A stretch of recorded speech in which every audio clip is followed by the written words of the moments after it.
Hello,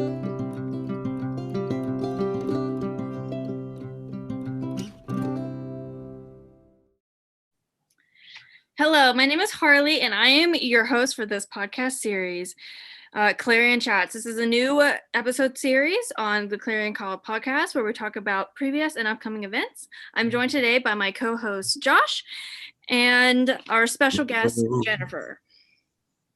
Hi. Jennifer, what do you do for the Clarion exactly? I'm a reporter. Okay. Well, we're gonna just get into some big topics for the week. I'm going to start with some breaking news, something that happened today, actually.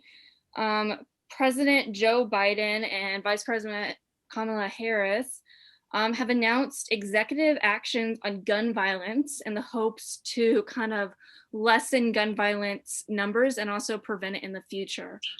What are our thoughts on this? Do we think that this is a good first step in the right direction or what? Yeah, absolutely. Absolutely. I know there's a lot of debate on what exactly needs to be done, but at least trying something. If it doesn't work, okay, we can try something else, but at least something to stop the bleeding. As President Obama said it, a once in a lifetime pandemic should not be the only thing stopping mass shootings in this country. Well, and that's the fun thing too, because like a lot of people when last year in 2020, when COVID was really big, a lot of people were like, oh, mass shootings, like those didn't exist, right. But they did. Like, have you looked up like mass shooting numbers in 2020? Because we actually had a lot. We did. We did. And a lot of people. I think this administration is going to do a good job with some sort of change. I don't know exactly what all the executive actions and orders are. But I just know that they're supposed to help with all kinds of areas of gun violence to help prevent it in the future, which is going to be really good. But yeah, like we stated, like 2020 did have some mass shootings. It's not like we had a pandemic and they stopped. I wish that was the truth. I wish that's what happened. But also, like, this is America. It was just something that wasn't publicized, like in the media. Yeah. And that's the thing, like, the numbers for gun violence, especially in America, are like through the roof. And like yesterday, I had to watch a documentary for my sociology class, and it said in the beginning that guns have just become a part of American culture, and that Americans have become addicted to violence. And I thought that was really interesting, the word choice, like addicted to violence. Yeah, I didn't think about it that way. I thought that was very interesting wording. Yeah, it's a very uniquely American thing because there are a lot of cultures around the world where guns are a big part of the culture.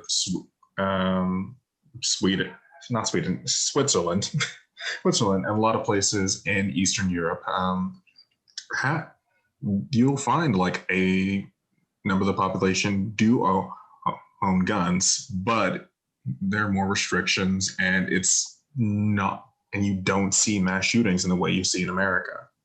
Yeah, that's a good point. Any final thoughts on this topic before we move on? I think it'll be interesting to see what the administration has in plan for it, and how the country is going to react to it. Yeah, that's the main thing, is country reaction, especially with that Second Amendment of right to bear arms. Like, how is the country going to react to if there's gun control, or any type of regulation on guns? Like, I think it would be very interesting to see how the country would react. I mean, Second Amendment is currently trending on Twitter. So yeah, it's going to be fun. It's going to be a fun time. Yeah. Speaking of reaction and how the public will react, Eric Chauvin, his trial is still underway for the murder of George Floyd. We talked in the last podcast kind of like public reaction, like what we would expect if he's convicted and if he isn't convicted. I don't know why this trial is taking so long, though. Like, we have actual footage that he murdered somebody. Trials take a while, but some something new that did happen recently in the trial, and actually might lead to a conviction, is a the police chief of his police chief testified against him, and Chauvin's the defense basically has stated that the officer was just following regular protocol. He was trying to detain. He was just trying to detain George Floyd. But the police chief, in what is very uncommon, took the stand and said, "No, this goes against several of our policies. He should not have done that." So that has been their main defense, hence for his actions. So we might actually see a conviction on this. Yeah. Well, yeah, I follow quite a few people on TikTok who have been like posting every single day about the trial and like their thoughts about it. Cause I don't watch the trials consistently as they come out, but seeing some people like take the stand, I think there was a nurse or someone that worked in the medical field that was walking by looking at what was going on and was like, he can't breathe. Like, do I need to step in and help? And, you know, the police officer kind of said, no, just back off. You don't want to be involved in this. So, yeah. I think like Josh said, it's more about a conviction that they're trying to get to and get all the information in there. That's one of the reasons they're really like trying to make this one stick, because we have actual evidence that like points to this man killing, you know, and right. And this is like so much more different than other, you know, like Breonna Taylor and things like that, because there's actual footage involved, and I think people will definitely you know, be hitting the streets if something doesn't come about it, because there's solid proof of these things. Yeah. And that shouldn't be in question. Yeah, I agree with that. Like, yeah, the other reason it's taking so long is we mentioned last podcast, they've basically hit him with a wide range of crimes that he's committed, from manslaughter to first degree murder, not first degree, second degree, I believe. So basically, they have to go through all of those. But yeah, this is shaping up to be interesting. Yeah. Well, any final thoughts on this trial before we move on? No. Okay, well, Monday, April 4th, the Stanford and Arizona played against each other for the women's championship. Stanford ended up winning for the women's March Madness. And then on Monday, April 5th, Baylor versus Gonzaga faced off for the men's March Madness tournament, where Baylor reigned champion for that. And if Gonzaga would have won, they would have made history by being like one of the first teams to be undefeated in the regular season and then going all the way to winning the championship. And if Arizona would have won for the women, it was history enough, because it was their first Final Four and then first championship game. Nice. So we're gonna move on to entertainment news. Taylor Swift has released another song from The Vault for her Fearless re-recording, and it's called Mr. Perfectly Fine. She released it on Wednesday, April 7th, and it's pretty clear that the song is about Joe Jonas and her breakup. It's really clear. How long ago was that? Jeez. What, her Joe Jonas and her dating, or the Fearless album? Yeah. Years ago. Oh my gosh. Yeah. But this is a song that was supposed to be on the original Fearless album that she didn't add to it.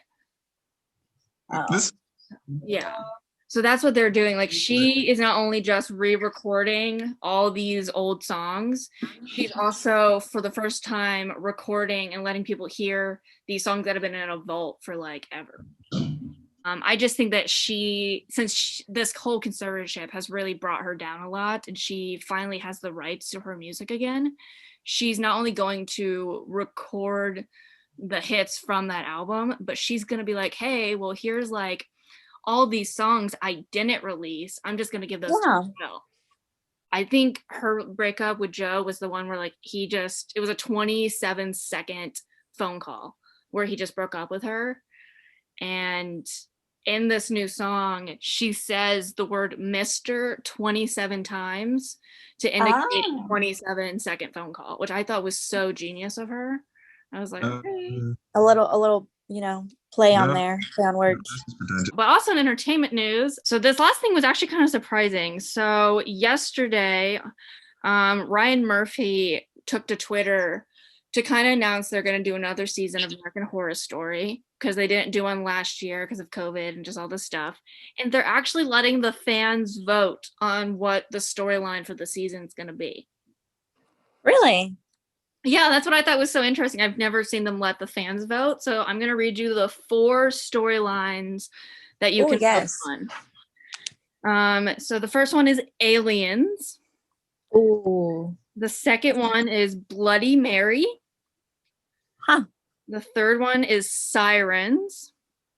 Okay. And the fourth one is Plague, which Plague is actually in the lead. And that's the one that I'm kind of like, why? That's the thing. I wonder why. I wonder what's going on in the world. Plague. Interesting. I think the Bloody Mary would be cool because there's myths behind that. And then I think it'd be kind of cool to see what American Horror Story would do with it. That would be something new. Like there's so many shows and movies with supernatural things like aliens and things like that. I think something along the lines with a different storyline like this would be so awesome to throw it to the public. Yeah. Like, aren't there shows about like sirens and like the secrets of like the underwater, like mermaids, sirens, all that stuff? I feel like there's a lot of shows about that, and there are. I feel like there's stuff like that, and it's like Plague for me personally. It's like a line here. It's like, is it too soon? H2O, just add water. Or no. But there's a lot of people who are voting for it who are like, I want the Plague because that's like, it kind of parallels with what we're dealing with. But then there's people who are like, I don't want the Plague because it's too real for right now. Yeah. And I don't know. Like I said, I think Bloody Mary would be freaking awesome. I don't know how many email accounts have to make up for us to get that. But well, you have to, I think it's only voting on Twitter. Like you have to have a Twitter. That's something that, or you have to have social media in general. If you have Instagram. I'm surprised they're doing that. Yeah. So you just, you go there and you like he created hashtags for all 4 of them. You can go to Twitter or Instagram and you just go like crazy. I think Bloody Mary. Oh, I see it now. Place. So, but yeah, I thought that was so interesting. I've never seen them let the fans vote for the storyline. And I was like, oh, okay. I see you. Yeah. Articles you might have missed this week on the website. On Sunday, April 4th, we posted who won the Cadbury Bunny 2021 contest. And then on Wednesday, April 7th, we posted an article about the career fair that Sinclair had, the virtual career fair. I know it's the career fair. They're going to do another one in the fall, and alumni can participate. It's not just current students, it's also alumni. So that's really nice. But that has been this episode of Clarion Chats. I hope you enjoyed. And if you did, make sure to like, subscribe, and share with a friend. Make sure to check us out on our social media and check out our website. All that will be linked in the description below. And we'll see you next week. Bye. Bye. Bye.